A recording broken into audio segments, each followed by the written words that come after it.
حضرت انس بن مالک حدیث کے راوی، میری طرف دیکھیے گا، حضرت انس بن مالک حدیث کے راوی ہیں، توجہ کرنا۔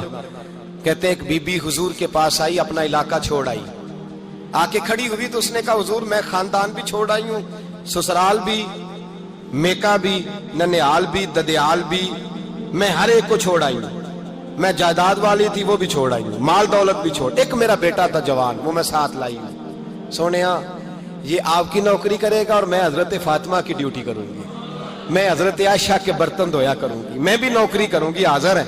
فرماتے ہیں رسول پاک نے بچہ اصحاب صفہ میں رکھ لیا، اصحاب صفہ میں، اور بی بی کو نبی پاک صلی اللہ علیہ وسلم نے عورتوں کے ساتھ متعین کیا۔ حضرت انس کہتے ہیں وہ نوجوان بڑا پیارا، بڑا میٹھا، بڑا دھیما، بڑا وفاشار، وہ سبق اچھی طرح یاد کرتا، وہ نماز دلچسپی سے پڑھتا، وہ حضور کی باتوں کو غور سے سنتا، وہ رسیلا، وہ سنجیدہ، وہ کم گو، وہ میٹھا، وہ پیارا۔ کہتے ہیں بڑی دلکشا طبیعت، اس کی مقناطیسی سی شخصیت، طبیعت کھنچی چلی جائے اس کی طرف، بڑا حسین و جمیل وہ نوجوان۔ اس ماں بیٹے کے تذکرے ہونے لگے کہ بڑی جائیدادیں چھوڑ کے آئے، بڑے مال والے، انہوں نے بڑی قربانی دی ہے، ہر رشتہ ناتا توڑ کے رب رسول سے یارانہ لگایا ہے، اللہ بڑا بے نیاز ہے۔ وہ بچہ بیمار ہو گیا، شدید علیل ہوا۔ حضرت انس بن مالک فرماتے ہیں ہم قریب جا کے بیٹھے تیمارداری کرنے تو اتنا علیل ہوا، اتنا علیل ہوا کہ اس کا وجود کانپنے لگا۔ کہتے ہیں کچھ ہی دیر گزری تو اس نے کلمہ پڑھا، روح پرواز کر گئی، روح پرواز کر گئی، سننا روح پرواز کر گئی۔ کہتے ہیں نبی پاک صلی اللہ علیہ وسلم کو بلایا، حضور آئے تو آنکھوں میں آنسو۔ نبی پاک صلی اللہ علیہ وسلم نے سر پہ ہاتھ پھیرا اور پہلے حضور نے جملے ارشاد فرمایا تم غسل دو، کفن دو، میں خود اس کا جنازہ پڑھاؤں گا۔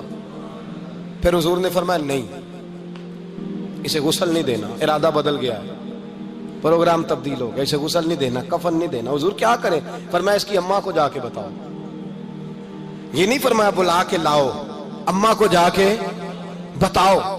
حضرت انس کہتے ہیں میں نے کوئی نرالا سا رنگ دیکھا، کوئی منفرد سا انداز دیکھا، ہمیں بھیج دیا اماں کو بلاؤ، اور خود نبی پاک اس کمرے سے نکل گئے اور حضور کے آنسو بھی یکدم خشک ہو گئے، مزاج بدل گیا، پریشانی بدل، اماں کو بلاؤ اس کی۔ پتہ نہیں ارادہ ہے محبوب کیا ہے، ارادہ ہے خدا کیا ہے۔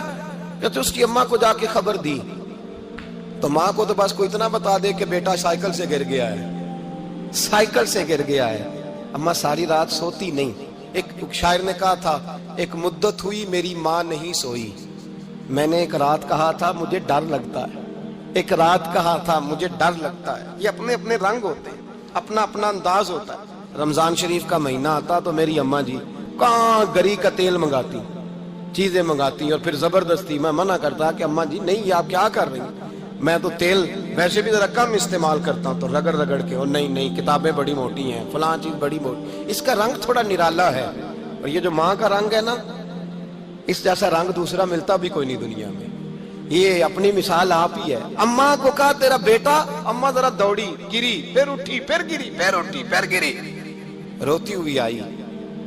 کہتے ہیں پیچھے وہ روئی، لیکن جب بیٹے کی میت کے قریب آئی تو اب نہیں روئی۔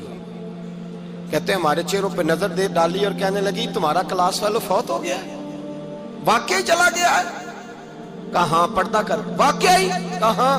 کہتے ہیں اماں نا زمین پہ بیٹھی اور پہلے اس نے بیٹے کے پیر اٹھا کے چومے، پھر سینے پہ رکھے، پھر وہاں سے اٹھی اور ادھر آئی، سر سجدے میں رکھا اور دونوں ہاتھ اٹھا کے کہنے لگی اے اللہ میں دولت کے لیے ایمان نہیں لائی تھی، اے اللہ میں جائیدادوں کے لیے کلمہ نہیں پڑھا تھا، مولا میں تیری بارگاہ میں آئی تھی تو میں تیرے اور تیرے رسول کو مان کر آئی تھی، خدا بندہ میں نے میکے چھوڑ دیے، سسرال چھوڑ دیا، ننیال چھوڑ دیے، ددیال، وہ دشمن تھے سارے دین کے، چھوڑ کے آئی، میں نے آرزوؤں کا بڑا مکان بھی چھوڑا، خدا بندہ بیٹے نے جانا تھا، مجھے شکوہ کوئی نہیں، لیکن خدا بندہ اب میرے سارے کہیں گے تو نے کلمہ پڑھا تھا تو تیرا بیٹا ہی چلا گیا، اے اللہ کی اگر تو نے دل مسلم کی دل جوئی نہیں، تانا دیں گے بت کے مسلم کا خدا کوئی نہیں، اے اللہ میرا یقین کہتا ہے کہ اگر تو مارنے پہ قادر ہے تو زندگی دینے پہ بھی قادر ہے، خدا